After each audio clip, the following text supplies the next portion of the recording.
Hi everyone, welcome back to another very important video session from your own channel Ozone Classes। मेरा नाम है doctor Vipin Kumar Sharma और आज के इस बायोलॉजी टॉपिक टॉनिक सीरीज के लेक्चर में हम लोग पढ़ने वाले हैं about lac operon. And I can assure you one thing कि इससे बेहतर लैक ऑपेरॉन आपने आज तक नहीं समझा होगा और इससे आसान आपको लैक ऑपेरॉन नाम का ये टॉपिक कभी भी नहीं लगा होगा। So please make sure that you stick to this video till the end and you are going to learn a lot of great things today. सबसे पहले घुस जाते हैं यार नाम के अंदर कि लैक ऑपेरॉन में लैक का मतलब क्या है और ऑपेरॉन का मतलब क्या है। लैक का मतलब होता है लैक्टोज, जो कि एक शुगर है, जो कि कार्बोहाइड्रेट है, दैट्स वेरी ऑब्वियस। और लैक्टोज को हम लोग प्यार से क्या कहते हैं, हम लोग मिल्क शुगर भी कहते हैं, राइट। इसीलिए मिल्क की प्योरिटी नापने वाले मीटर को आपने सुना होगा लैक्टोमीटर कहा जाता है। आपने बचपन में एक टॉफी खाई होगी जिसमें कहा जाता था दूध के गुण है, दूध और कैरेमल है उसके अंदर, जिसका नाम था महालैक्टो। तो लैक्टो और lac is a word that represents lactose और द मिल्क शुगर। इसके अलावा एक दूसरा टर्म जो आपने शायद पहली बार सुना हो if you are reading this topic for the very first time is operon. Operon का मतलब यह है, अगर बहुत लेमैन लैंग्वेज में लिखूं, कि यहां पर आपका सिंगल स्विच है लेकिन इससे आपके मल्टीपल बल्ब्स जल जाते हैं, जैसे कि दिवाली की लड़ी। नॉर्मली अगर मैं अपने घर में लगी हुई ट्यूबलाइट की बात करूं तो लेट से मेरे घर में 4 स्विच है और मैं पहला स्विच दबाता हूं तो पंखा चल जाता है, दूसरे से एसी चल जाता है, तीसरे से लेट से गीजर चल जाता है which is attach to bathroom और किचन, और चौथे से ट्यूबलाइट जलती है। तो एक बटन दबाने पे एक ही काम हो रहा है। लेकिन अगर मैं दिवाली की लड़ी की बात करूं तो उसके अंदर 100 बल्ब हैं और 100 के 100 बल्ब एक स्विच से ही जल जाएंगे। तो यहां पर सिंगल स्विच से क्या होगा, आपके मल्टीपल बल्ब जल जाएंगे। यानी कि आपका कॉमन प्रमोटर जो है, यानी सिंगल प्रमोटर जो है, ये काफी सारे जीन्स को रेगुलेट कर रहा होगा at a single time. Multiple genes को रेगुलेट कर रहा होगा, मल्टीपल जीन्स को रेगुलेट करेगा, राइट। तो लैक का मतलब है लैक्टोज और ओपेरॉन का मतलब है कि कॉमन प्रमोटर है, यहां पर सिंगल प्रमोटर है जो कि आपका मल्टीपल जीन्स को रेगुलेट करेगा। अब यहां पर लैक ओपेरॉन के अंदर कंपोनेंट्स कौन कौन से प्रेजेंट होते हैं। सबसे पहले दो साइंटिस्ट के नाम जिन्होंने लैक ओपेरॉन को डिस्क्राइब किया था, जैकब एंड मोनोड। इन दो साइंटिस्ट ने लैक ओपेरॉन का पूरा कंसेप्ट दुनिया के सामने रखा था। इसके बाद यहां पर प्रेजेंट क्या है, अगर आप ऑर्गेनाइजेशन देखें, it is called as P O Z Y A, P O Z Y A. ठीक है, इससे आपको याद करना है पीपो जेड वाई ए का मतलब क्या है। यहां पर पी का मतलब होता है आपका प्रमोटर, यहां पर पी का मतलब होता है आपका प्रमोटर। और प्रमोटर की एक खास बात है, पी फॉर प्रमोटर, इस पे पी फॉर पॉलीमरेज बाइंड करता है। यानी जब डीएनए से आरएनए बनेगा ना तो आरएनए पॉलीमरेज आएगा, तो पॉलीमरेज यहां पर बाइंड करता है एट द प्रमोटर साइट। तो यहां पर दो पी हैं, आपका पी देन उसके बाद आई है, फिर एक सेकंड पी है, दोनों के दोनों ही प्रमोटर्स, अलग अलग चीज के, जो कि मैं आपको समझाऊंगा। देन आई का मतलब क्या है, आई का मतलब है यहां पर इनहिबिटर, पर इसे इनहिबिटर ना बोल करके क्या कहा जाता है, इसे रिप्रेसर बोला जाता है। बात तो एक ही है यार, इनहिबिटर किसी चीज को इनहिबिट करता है यानी रोकता है, रिप्रेसर किसी चीज को रिप्रेस करता है, सप्रेस करता है यानी रोकता है, बात सेम है। लेकिन इसको करेक्ट टर्म में रिप्रेसर कहा जाता है, ये ज्यादा बेहतर टर्म यहां पर होगी। ओ का मतलब है यहां पर, क्योंकि सेकंड पी का मतलब भी प्रमोटर है, ओ का मतलब है यहां पर ऑपरेटर, ऑपरेट। ठीक है, ऑपरेटर की खास बात क्या है कि ये रिप्रेसर जो प्रोटीन बनाएगा ना, रिप्रेसर प्रोटीन वो ऑपरेटर पे बाइंड होता है। तो यहां पर आप एक एरो बना के लिख सकते हैं कि ये रिप्रेसर प्रोटीन जो है it binds to, it binds to operator, it binds to operator. And आपका अगर आप at the end of the day देखें तो there are three important things, Z Y and A. ये क्या करेंगे, जेड वाई और ए सीक्वेंस है जो कि आगे चल के क्या बनाएंगे, आपके प्रोटीन्स बनाएंगे। जेड कौन सा प्रोटीन बनाएगा, आपका बीटा गैलेक्टोसिडेज। वाई आपका क्या बनाएगा, परमिएस। एंड ए क्या बनाएगा आपका, ट्रांस एसिटाइलेज। एसिटाइलेज एक अलग टर्म है विच स्टार्ट्स फ्रॉम ए, तो ए का आपको पता लग जाएगा कि कौन बना रहा है, आपका ट्रांस एसिटाइलेज से रिलेटेड होने वाला है। तो टोटल आपकी ये चीजें प्रेजेंट रहती हैं पीपो ZYA, राइट। यानी कि आपका प्रमोटर, P फॉर प्रमोटर, आपका I for repressor, O for operator, then ZYA which are called as structural genes. यानी ये तीनों जो हैं ये आपके इंपॉर्टेंट प्रोटीन्स बनेंगे। सो ZYA को क्या कहा जाता है? स्ट्रक्चरल जीन्स कहा जाता है। और स्ट्रक्चरल जीन से क्या बनेंगे? Structural genes has made these three proteins, these three proteins, alright. ये आपकी यहां पर चीज है। और अगर आप दूसरे तरीके से लिखना चाहें तो काफी बार बुक में क्या लिखा रहता है यार?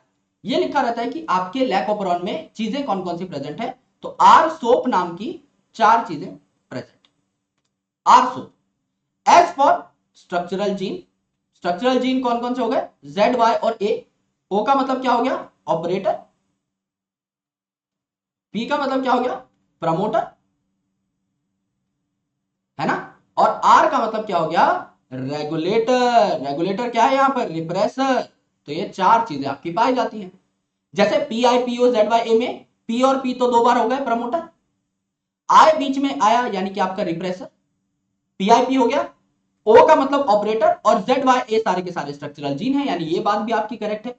तो या तो आप पीपो ZYA लिख लो या आप आर सोप लिख लो, ये सारी चीजें एक लैकोपेरॉन के अंदर प्रेजेंट होंगी।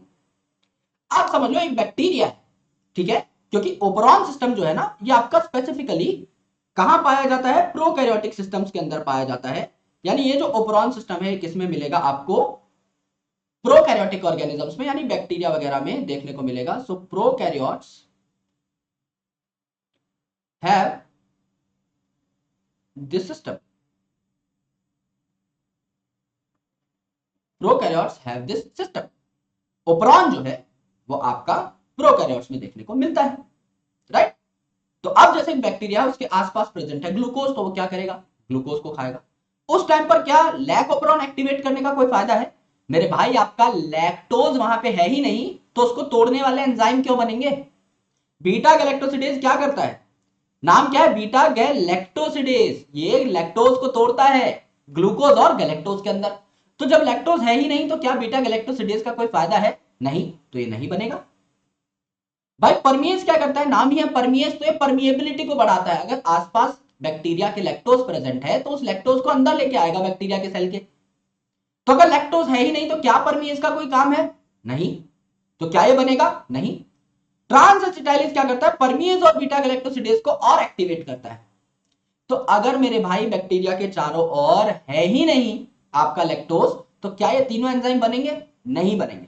यानी अगर आपका लैक्टोज एब्सेंट है तो ये तीनों एंजाइम बन ही नहीं सकते।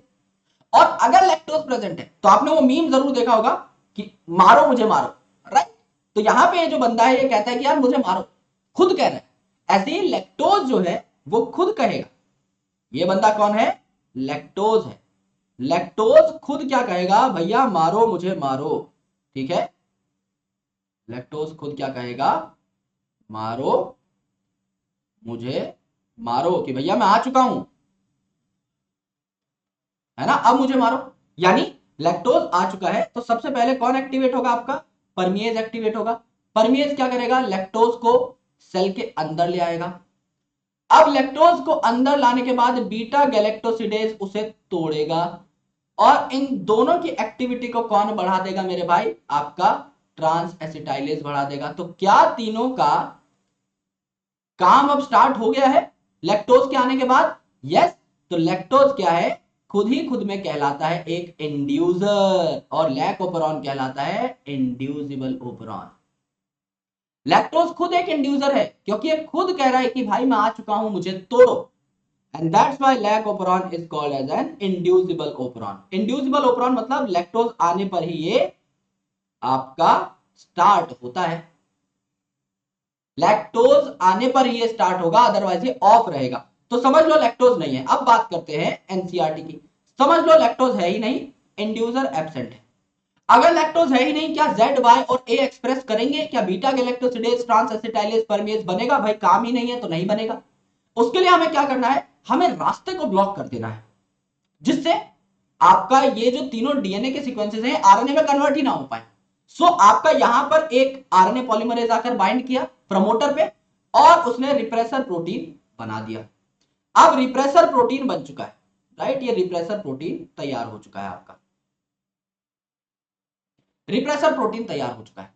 अब ये रिप्रेसर प्रोटीन क्या करता है, कहां बाइंड करता है, मैंने आपको क्या बताया था, ये रिप्रेसर प्रोटीन जो है it binds to, repressor binds to operator, तो ये क्या करेगा, ऑपरेटर पर जाके धमक जाएगा, यानी यहां पर इस ऑपरेटर पर जाकर के बैठ गया कि भैया हम तो अब यहां पर जो आरएनए पॉलीमरेज आएगा इसे आगे नहीं जाने देंगे, ब्लॉक कर लेंगे।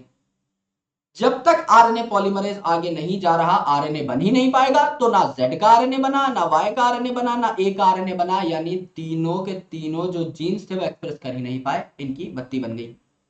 ठीक है, लेकिन जैसे ही लैक्टोज आया, अब लैक्टोज क्या है, इंड्यूसर है, तो ये क्या करेगा, ये जो रिप्रेसर था ना, जो ऑपरेटर पे बाइंड कर रहा था, जो रास्ते को ब्लॉक कर रहा था, हमारा इंड्यूसर, हमारा लैक्टोज इसे ही ब्लॉक कर देता है, यानी it represses the repressor, it represses the repressor, ये रिप्रेसर को ही रिप्रेस कर दे रहा है, यानी ये नेगेटिव तरीके की रेगुलेशन है, यहां पर आप रिप्रेसर को ही रिप्रेस कर दे रहे हो, it is a negative kind of regulation. तो अगर रिप्रेसर रिप्रेस हो गया तो ओ अब खाली है, तो यहां पर जो पॉलीमरेज था वो भैया पहुंच जाएगा जेड वाई और ए तक, और अगर वो जेड तक पहुंचा बीटा गैलेक्टोसिडेज बना बैठा, वाई तक पहुंचा आपका परमेज बना बैठा, ए तक पहुंचा ट्रांस एसिटाइलेज बना बैठा, और ये तीनों चीजें क्या करेंगी, मिल करके लैक्टोज को तोड़ने में मदद करेंगी। इतना सिंपल है आपका लैकोपेरॉन, बस ये बात है। बताओ मजा आया और कुछ भी हार्ड नहीं लगा होगा, सिंपल सी बात है। अगर आपने पहली बार लैकोपेरॉन पढ़ा है तो आपको ये टर्म्स याद करनी पड़ेंगे कि रिप्रेसर क्या होता है, आपका प्रमोटर क्या होता है, ऑपरेटर क्या होता है, दो बातें याद रख लो बस यहां पे। RNA polymerase starting from P, तो ये याद करना आसान है, polymerase binds at, polymerase binds at कहां पर, promoter, P for polymerase, P for promoter पे बाइंड करेगा, ठीक है। And secondly, and secondly P for polymerase, P for promoter पे बाइंड करेगा, एंड सेकेंडली आपका आर फॉर रिप्रेसर कहां बाइंड करेगा, repressor bind at operator. RO से याद कर लो इसे, आरओ लगाया ना सबके घर में, तो पी और पी तो नॉर्मली याद हो जाएगा, इसको आरओ से याद कर लो, है ना। तो P for polymerase binds at promoter, R for repressor bind at operator, ये दो बातें याद हैं तो भैया आप इस डायग्राम को इजीली इम्बाइब कर पाओगे। In absence of inducer and in presence of inducer आप चीजों को समझ पाओगे, ये आपका लैकोपेरॉन डन हो जाएगा। इस चीज के आपको नोट्स चाहिए हो तो आपको इंस्टॉल करनी पड़ेगी ब्रिलिक्स application. Directly Google Play Store पर जाकर के ब्रिलिक्स एप्लीकेशन सर्च करिए, आपको नीचे मेरी प्रोफाइल मिल जाएगी, वहां पर जाने के बाद मुझे फॉलो कर लीजिएगा। जैसे ही आप मेरी प्रोफाइल पर जाएंगे आपको मेरी पूरी लाइब्रेरी सामने दिख जाएगी, यहां पर आपको बहुत सारे नोट्स मिल जाएंगे, इन नोट्स को आप लोग लेवरेज कर सकते हैं, डाउनलोड कर सकते हैं, इनका लुत्फ उठा सकते हैं, और आपको एक पेड सेक्शन भी मिलेगा यहां पर स्टोर, जहां पर मेरी खुद की बनाई हुई हैंडबुक्स हैं for physics chemistry and biology, hand written notes हैं, आप लोग जाकर के इसे यूज कर सकते हैं। अगर आखिरी 10 दिन में भी आप ये वीडियो देख रहे हैं ना, 10 days for NEET, 1 day 2 day, भाई 100 पेजेस के नोट्स हैं, आप आसानी से उनको पढ़ पाओगे। एक दिन भी बचाओ ना नीट का, रिवीजन के लिए इन फॉर्मूला शीट्स को और इन हैंडबुक्स को जरूर ले लेना, ये मेरी पर्सनल रिकमेंडेशन।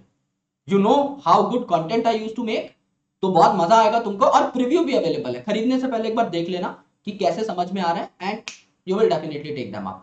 सो ब्रिलिक्स इंस्टॉल कर लो, मुझे फॉलो कर लो, और फटाफट जाकर के स्टोर सेक्शन में एक चीज एटलीस्ट खरीद के देखो यार, नहीं भी खरीद के देखनी, प्रीव्यू देख लो एटलीस्ट, और मुझे सजेशन दे देना कि कैसे मैं अपने कंटेंट को और बेहतर बना सकता हूं। Thank you so much. We'll truly catch you up in coming video sessions of biology topic tonic series. Thank you so much for giving your immense love to this series. I'll truly be being honest with you. बहुत मजा आ रहा है मुझे series बना करके, और तुम लोगों का सपोर्ट देख के और ज्यादा जोश मिल रहा है। So I'll truly keep up the good work and please keep supporting. Thank you so much. जय Hind. We'll truly catch you up in coming video. शुक्रिया.